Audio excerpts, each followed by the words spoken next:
Yung document, sir. Yung document, sir. Halika, sir. Padali na yan. Opo, sir. May parating ko na po, sir. May parating ko na po, sir. Opo, sir. Opo, sir. Ano po muna tayo? Papasok na natin. Dito na po kayo. Papel, sir, papel lang naman yun eh. Papel lang. Dito na po kayo. Papel lang. Dito na po kayo. Dito na po kayo. Dito na po kayo. Para layo tayo sa kasalit ko eh.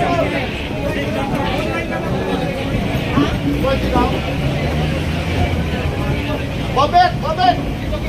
Pwede no? Video?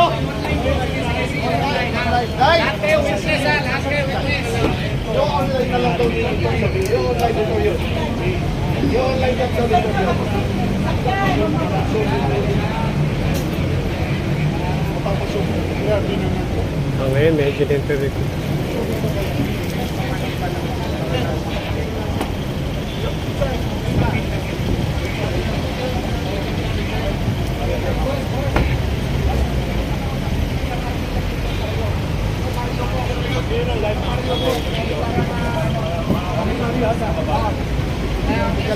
Ipakausap lang siya ni ng notaryo po, ni Attorney Bautista, si PRRT. Ayaw papasok eh. Ayaw kami papasukin talaga dito, boss. Ayaw papasukin yung notaryo publiko. Delay tayo. Oo. Ipakausap lang sandali kay PRRT, please.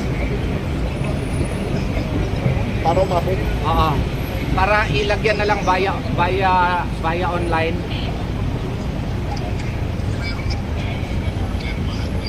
Ha?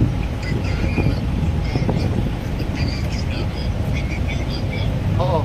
Pero kailangan makita lang siya. Kailangan po ma-confirm ko, sir, yung signature dito sa verification. Yun lang. Kailangan na daw. I-confirm ko sa kanya kung Pagbigyan na natin. Pagbigyan na natin, boss.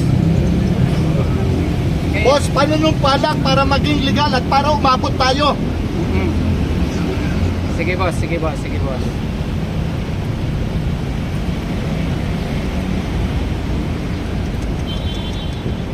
grabe.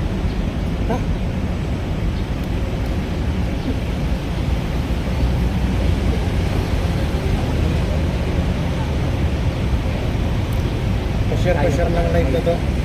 Andun yung motor, ibuwan natin. Pa-share ng live, pa-share ng live. From here to pa-share ng live. So ito na po yung kasalukuyan na nangyayari ngayon dito sa Pinamon ng Credited number 2. Hello? Okay. Sige po. Sino po naman na dito?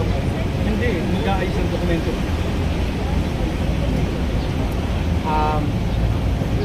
Go yung ating petition. Go yung tawagan mo si Boss, baka nawala na nga. ang yun. Tawagin ulit. Sabihin mo, go ang PRRT petition. Sige. I-ready na lahat.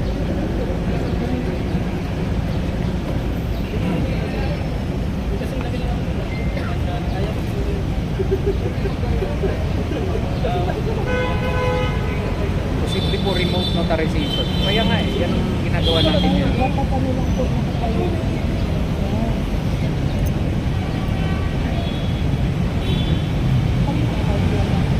Kaya maka-prepare na agad sila.